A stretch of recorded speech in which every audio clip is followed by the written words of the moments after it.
శ్రీమహాగణాధిపతయే నమః. ఓం గురుభ్యో నమః. ఓం శ్రీమాత్రే నమః. పరమేశ్వర స్వరూపమైనటువంటి జ్యోతిష, వాస్తు మరియు ఇతర అనేకమైనటువంటి శాస్త్రములను మనకు అందించినటువంటి మహర్షులకి నమస్కారం. హయగ్రీవ హయగ్రీవ హయగ్రీవేత్యో వదేత్ తస్య నిస్సరతే వాణి జిహ్నుకన్యా ప్రవాహవత్. అరుణాం కరుణాతరంగితాక్షీం ధృతపాశాంకుశపుష్పబాణచాపాం అనిమాదిభిరావృతాం మయూకైః అహమిత్యేవ విభావయే భవానీ. శ్రీమాత్రే నమః.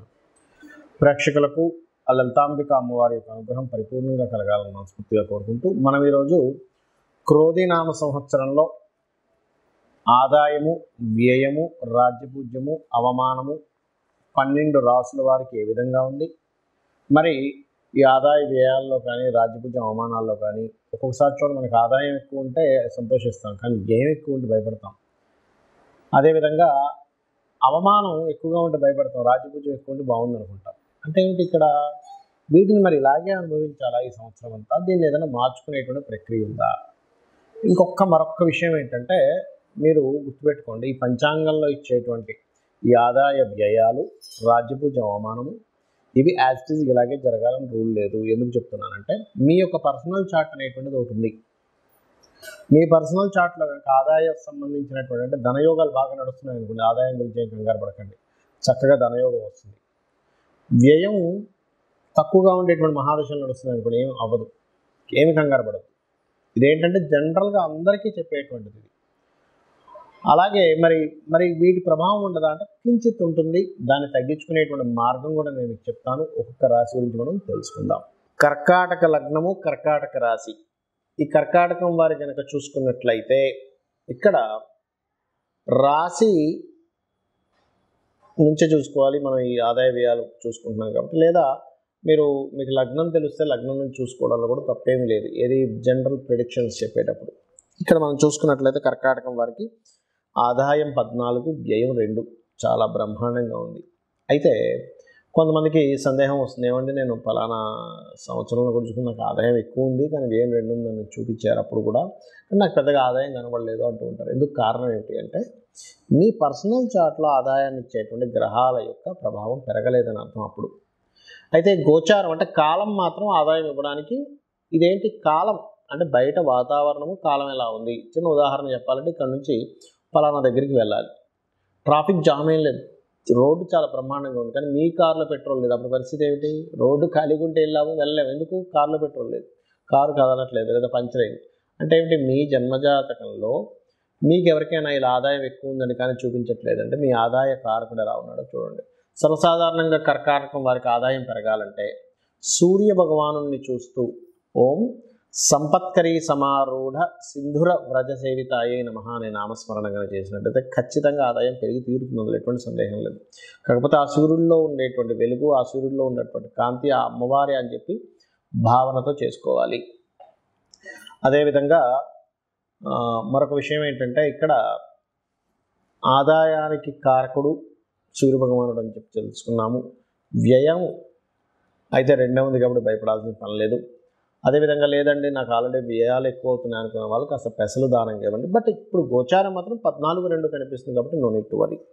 ఇక అదేవిధంగా కర్కాటకం వారికి అవమానము, రాజ్యపూజ్యంగా తీసుకున్నట్లయితే 6, 6 అని కనిపిస్తుంది. మీకు పంచాంగంలో చూస్తున్నట్లయితే 6 రాజ్యపూజ్యం, 6 అవమానం. అంటే మిమ్మల్ని మెచ్చుకునే వాళ్ళ సంఖ్య, ఇబ్బంది పెట్టే వాళ్ళ సంఖ్య సమంగా ఉంది.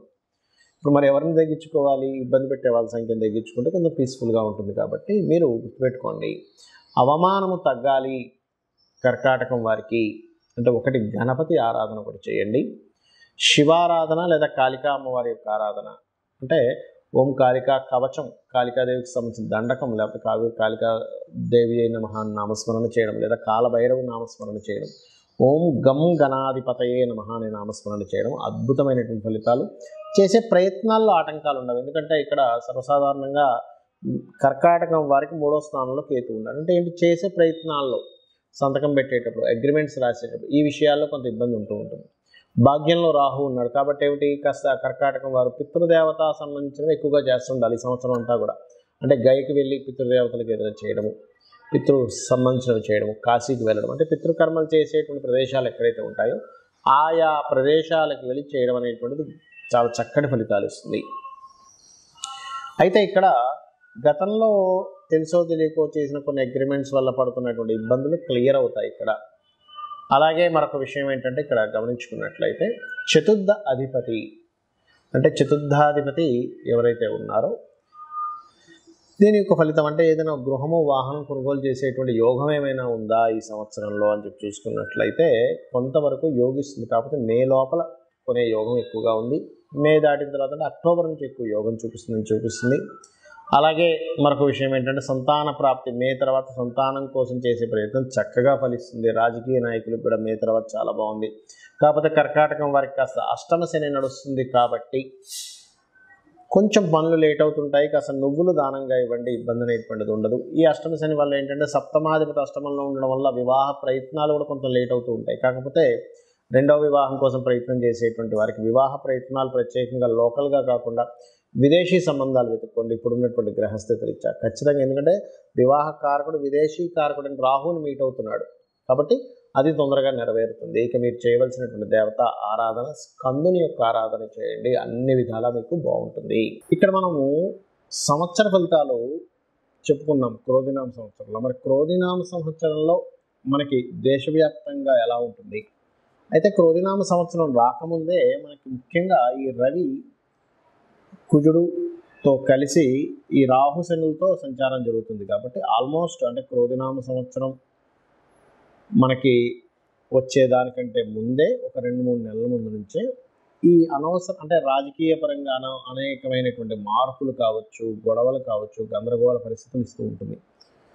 కాబట్టి ఈ సంవత్సరం కొంచెం ప్రజలందరూ కూడా కొంతవరకు ఈ కోప స్వభావ సంబంధించినటువంటి విషయాలని పక్కన పెట్టాలి. ఎందుకంటే ఏదైనా ప్రాబ్లం వస్తే క్రోధం వల్ల వస్తుంది, గుర్తుపెట్టుకోండి. ఒకరి మీద కోపం పెంచుకోవడం వల్ల, ఒకరి మీద ద్వేషం పెంచుకోవడం వల్ల జరిగిపోయినటువంటి అంశాలని ఎక్కువగా మనం మననం చేసుకోవడం వల్ల వస్తుంది. అంటే ఈ సంవత్సరానికి ఉన్నటువంటి ప్రభావం అది. ఇంకోటి ఏంటంటే ఈ సంవత్సరానికి రాజు కుజుడు అయ్యాడు. కుజుడు అయినప్పుడు ఏమవుతుంది? కుజుడు అంటే ఏంటి? గొడవలకి, యుద్ధాలకి, ఒక రకమైనటువంటి యుద్ధ సంబంధించిన వాటికి కారకుడు అవుతాడు. కాబట్టి ఈ కారకుడు అయ్యాడు కాబట్టి ఈ యొక్క విషయంలో చాలా జాగ్రత్తగా ఉండాలి అనేటువంటిది క్రోధినామ సంవత్సరానికి ఉన్నటువంటి ఆ యొక్క ఫలితాలు చెప్తున్నాయి. అయితే ఇక్కడ నేను చెప్పేది ఒకటే, మీరు ఒకటే గుర్తుపెట్టుకోండి, మీకు ఈ సంవత్సర ఫలితాలు ఈ ఏదైతే ఉగాది ఫలితాల కంటే కూడా అతి ముఖ్యంగా మీరు చూసుకోవాల్సింది ఈ జన్మజాతక ఫలితాలే. ఎందుకంటే ఈ భూమి మీద ఒకే రాశిలో ఎంతమంది పుట్టినా, ఒకే నక్షత్రంలో ఎంతమంది పుట్టినా అందరి జీవితాలు ఒకలాగా ఉండవు. ఏదో కొద్దిగా ప్యారలల్గా కొన్ని మ్యాచ్ అవుతాయి కానీ అన్ని మ్యాచ్ అవ్వవు. అశ్విని నుంచి రేవతి వరకు మీరు చూసుకోవచ్చు. ఎందుకంటే కొన్ని వేల జాతకాలు పరిశీలన చేసి శాస్త్రంలో ఉన్నటువంటి విషయాలను నేను క్లియర్గా ఒక రీసెర్చ్ చేసి చెప్తున్నటువంటి అంశం ఇది. కావాలంటే మీరు కూడా రీసెర్చ్ చేసి తెలుసుకోవచ్చు. ఎందుకంటే మేషరాశి వారందరికీ కూడా ఒకలాగే ఇప్పుడు నడవదు, వృషభ రాశి వాళ్ళందరికీ ఒకలాగే నడవదు. ఎందుకు అలాగా అంటే వాళ్ళు పూర్వజన్మల్లో చేసినటువంటి కర్మ వల్ల వాళ్ళకి నడుస్తూ ఉంటుంది, గుర్తుపెట్టుకోండి. అందుకని ఏమిటి, మీ యొక్క జన్మజాతకంలో ఎలా ఉంది, మీ జన్మజాతకంలో మీ లగ్నాధిపతి ఎలా ఉన్నాడు, మీ ధనాధిపతి ఎలా ఉన్నాడు, మీ ధనం ఎందుకు ఆగిపోతుంది, ఎందుకు రావట్లేదు, ఎందుకు ఎక్కువ సంపాదించలేకపోతున్నారు, మీ ధనాధిపతి చెప్తాడు. అదేవిధంగా మీరు ఏ డైరెక్షన్లో ఉంటే బాగుంటుందో మీ చతుర్థాధిపతి మీ పేరులో ఉండే వరకు చెప్తుంది. అదేవిధంగా మీ సంతానం ఎందుకు ఇబ్బంది పడుతుంది, లేకపోతే మీకు సంతానం ఎందుకు లేదు, లేకపోతే ఫ్రెండ్స్ వాళ్ళు ఎందుకు మోసపోతున్నారు, రాజకీయాల వల్ల ఎందుకు టైం వేస్ట్ అవుతుంది, లేకపోతే క్రియేటివ్ ఫీల్డ్లోకి వెళ్ళి ఎందుకు బాగా రాణిస్తున్నారు, ఎందుకు రాణించట్లేదు అని మీ పంచమాధిపతి చెప్తారు. అదేవిధంగా అప్పుల పాలు ఎందుకు అవుతున్నారు మీ షష్టమాధిపతి వల్ల తెలుస్తుంది. వివాహం ఎందుకు ఆలస్యం అవుతుంది అనేటువంటిది మీ సప్తమాధిపతి, ఎవరికి వారు ఇండివిజువల్గా ఉంటాడు సప్తమాధిపతి. వివాహం ఎప్పుడు అవుతుంది, ఎందుకు అవ్వట్లేదు, ఒకవేళ అయినా సరే ఎందుకు ఇబ్బంది పడుతున్నాం అనేటువంటిది 12వ స్థానం బట్టి తెలుస్తుంది. అదేవిధంగా అష్టమం అంటే ఆకస్మికంగా లైఫ్లో అనే సడన్ టర్నింగ్స్ ఎందుకు జరుగుతున్నాయి. అలాగే దశమాధిపతి అంటే ఇక్కడ ఒకటే గుర్తుపెట్టుకోండి, దశమ స్థానం అనేటువంటిది వృత్తి స్థానం, వృత్తి కారకుడు, లాభకారకుడు. అసలు ఎందుకు ఇబ్బంది పడుతున్నారు అంటే ఏదైనా ఒక లాభం, ఒక వ్యాపారం కోసం ప్రయత్నం చేస్తున్నట్లయితే అసలు ఒకటే గుర్తుపెట్టుకోండి, ఎందుకు ఈ లాభ సంబంధించినటువంటి విషయంలో లాభాలు సరిగ్గా రాక ఇబ్బంది పడుతున్నారంటే మీ లాభాధిపతి వల్ల మనకు అక్కడ తెలుస్తూ ఉంటుంది. ఆ రకంగా విదేశాలకు వెళ్తే బాగుంటుందా, ఇక్కడ ఉంటే బాగుంటుంది, ఇవన్నీ కూడా మీ యొక్క జన్మజాతకంలో మీ రాహు స్థితి ఏంటి, మీ 12వ స్థానాధిపతి స్థితి ఏంటి, మీ 12వ స్థానాధిపతి బాగున్న సమయంలో మీరు కనుక ఇన్వెస్ట్మెంట్స్ చేస్తే ఆ యొక్క ఇన్వెస్ట్మెంట్స్ బ్రహ్మాండంగా కలిసి వస్తాయి.